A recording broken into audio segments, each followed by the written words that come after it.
AM 560, The Answer. This is Chicago's Morning Answer. Daddy, what do taxes pay for? Oh, why, everything. Policemen, trees, sunshine. On AM 560, And let's not forget the folks who just don't feel like working, God bless them. The Answer. Happy-go-lucky Ned Flanders would be very much at home in Illinois. Springfield, Illinois, that is.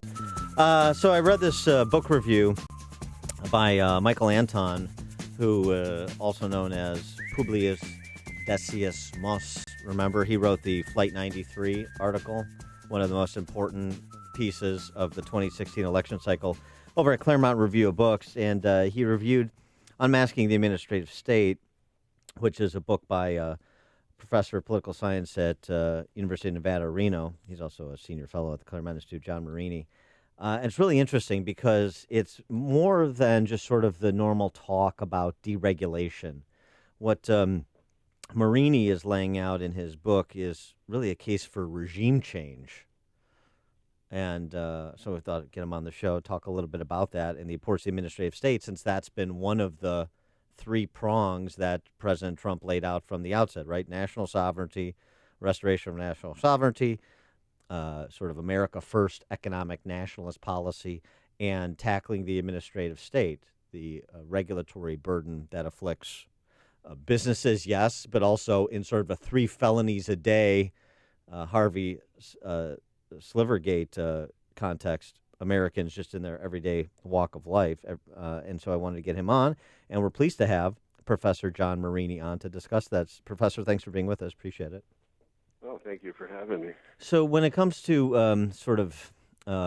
as Michael Anton described it, and I repeated, the argument for regime change, what is he talking about as it pertains to what you're laying out in your book? Yeah, what I argue is that the administrative state undermines the structural integrity and the authority of the Constitution. So it makes it very difficult for the institutions, Congress, presidency particularly, but even the courts, to be able to function in a constitutional way. And when the administrative state orders how politics is accomplished in Washington, it really undermines the ability of the people as a whole to be able to hold the government accountable.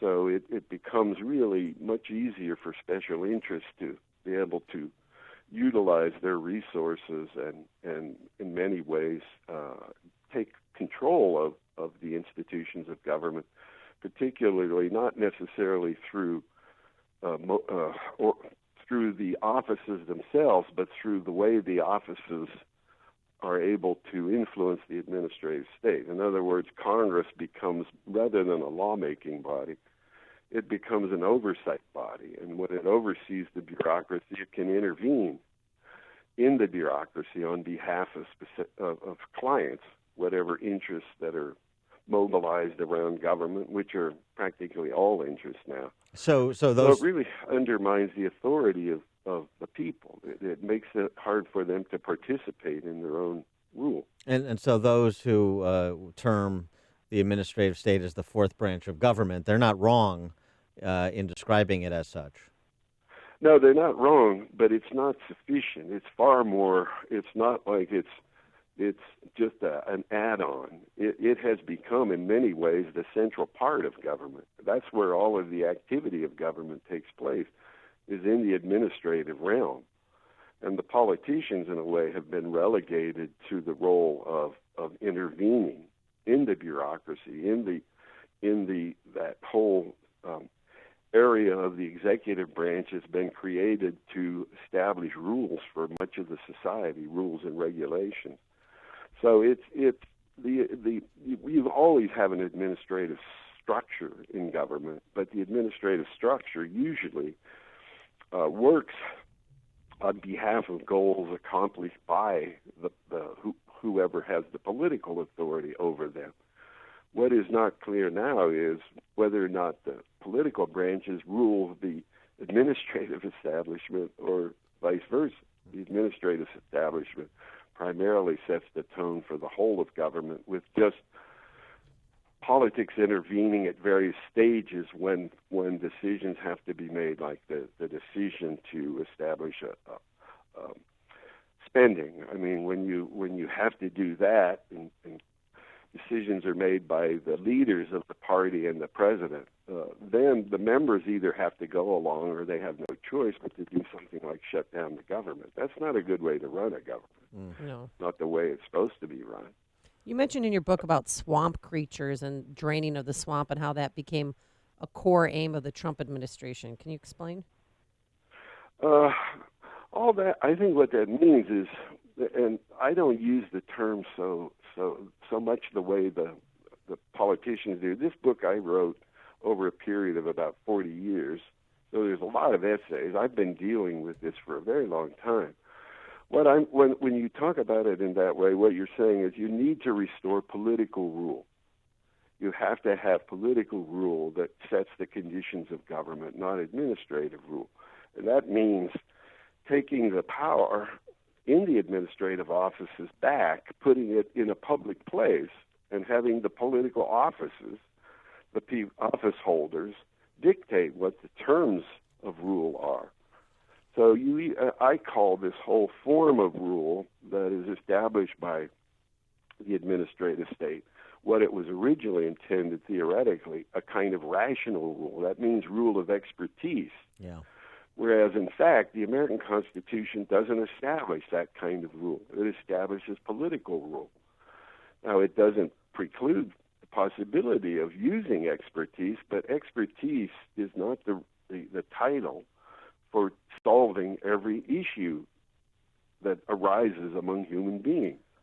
And yet more and more, and these are structures not only in America, I mean, what is the European Union but a rational bureaucracy which takes the power out of the hands of the nation state and puts it into the hands of the bureaucrats in Brussels. We've been doing that systematically in America in a much more incremental way for about a half century, which is really when the administrative state in America really was put in place after the 1964 election. Would one of the best examples of what you're describing be how Obamacare was installed, where it was, we don't want this backdoor takeover of health insurance by the federal government, so you bring in MIT architects like Jonathan Gruber, who famously said, we had needed to rely on the essential ignorance of the American people in order to pass this, mislead them, and then you just let these agencies like fill in the blanks. Right, and in fact, when Nancy Pelosi was asked about what was the law they passed, she says we don't know. We can't know until the administrators take over. Yeah, right. And actually flesh it out, because the law was really not a law. It was a law that empowered, as you mentioned, as you said, it empowered the bureaucracy to basically take control of the healthcare system. And of course, that means then that what happens, the law that changed the tax code and did all those various things to make that possible, which was roughly a 2,500-page law, turns into, once it gets into the administrative realm, tens of thousands of pages of regulation over time as it gets implemented. But it does do exactly what you're suggesting. It replaces political rule, and that's the kind of lawmaking that Congress does insofar as they're laws. But they're not really laws in the sense in which the American founders considered laws. They considered that Congress makes a law, deliberates about it, reconciles all the interests that are involved, and then makes a law that falls equally on everyone. But when you do this, what you're doing is you privilege certain segments. So the Secretary of HHS can give waivers to various kinds of insurance or doctors in terms of the way these things are implemented, and you can't have the rule of law and an administrative rule. They're incompatible, and that's the great problem, I think, that makes it difficult. Lawmaking, when the Congress passes a law, typically for most of our history, what that meant, once the law is passed, everybody is under the authority of that law, including the people that made the law. But now, when you create a bureaucracy, of course, they're able to dispense privileges to to politicians. I mean, Congress wasn't treated the same way, and in the way that the health care law was established bureaucratically. Right. And that's the way it is. And that's why Washington is so much depends upon whether or not you're in favor with whoever it is, as they call it, those administrative structures that will either leave you alone, if say the Justice Department, if you do something they favor, and somebody who does roughly the same thing who they don't favor, they'll go after. Well, So that's not rule of law. That's privilege. And so how do you roll back the administrative state against this backdrop? I mean, you have a president and an administration that's taken a pretty aggressive approach to the administrative state, but even there, the big headline in year one was essentially holding net zero on new regulations. It wasn't really regime change; it was just sort of holding back the flood. And so when you have a president who's interested in it, and you have a lot of cabinet secretaries he's appointed that were interested in it, pretty aggressive, in fact, in some agencies, and yet you still can't make any real progress. You can just stop the onslaught. How do we get to where we need to be? Well, the real problem, as I have argued for many years, has been the legislative branch. The problem that Trump had, he won the presidency, but he didn't even have his own party in the legislature on his side. They grudgingly, as he succeeded in some areas, they saw that he had a constituency. Many Republicans went along, but the legislature, Congress, has been the keystone of the administrative state. They created it. They profit from it. They're able to govern without actually being held accountable for governing. So it's a good. It does. Congress has been the branch that would have to reestablish its own authority in a constitutional manner to really get back to constitutional rule. And there's no indication that they want to do that. That it has been decentralized in a way that congressional offices are like little executive offices that control parts of the bureaucracy or oversee them. Let me put it that way. They oversee them on behalf of their constituents, on behalf of the interests that they represent. And so it becomes a very difficult thing because Washington, when you talk about the Washington establishment, you're talking about those that have an interest in maintaining the administrative state. Right. And the formal institutions, I think, are all designed to support the way the administrative state operates. Now, the reason Trump is doing what he's doing is he's an outsider. He comes in from the outside, and he doesn't see Washington the way people who grew out of the culture of Washington in the last 50 years see it.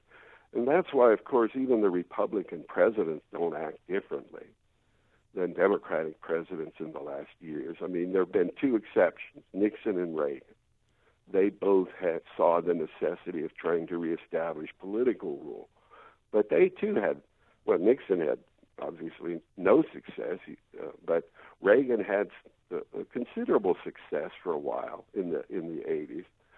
But other than that, I think the town is geared toward establishing and defending the prerogatives of Washington. And that's why when you talk about a Washington establishment, you're really talking about the way in which Washington operates around the mechanism of the modern administrative state. And that's the hard problem, is how to reestablish political rule, political control that allows the people to participate. When you divide the country the way they get divided in terms of elections, they break it down into groups that see their interest in terms of groups, and it's hard to mobilize the people as a people that see a common good as essential for how it is that they are governed. So even the people have a hard time reflecting on the fact that the government doesn't act on behalf of the good of everyone. And they then think that the government should only act on behalf of the good of their own group or their own economic interests, their own religious interests. Everything is established in terms of these kinds of organized interests. And that's right. And that makes it hard to have a country that establishes what the American founders thought was justice. Justice is the common good. Trying to pursue that is what the goal of politics is. That doesn't happen anymore. He is John Marini. He's professor of political science at the University of Nevada, Reno, senior fellow at the Claremont Institute. His book, you should pick this up, as you can understand why, Unmasking the Administrative State, The Crisis of American Politics in the 21st Century. Professor Marini, thanks so much for joining us. Appreciate it. All right. Thank you. And he joined us on our turnkey.pro answer line. It's news, opinion, insight. This is Chicago.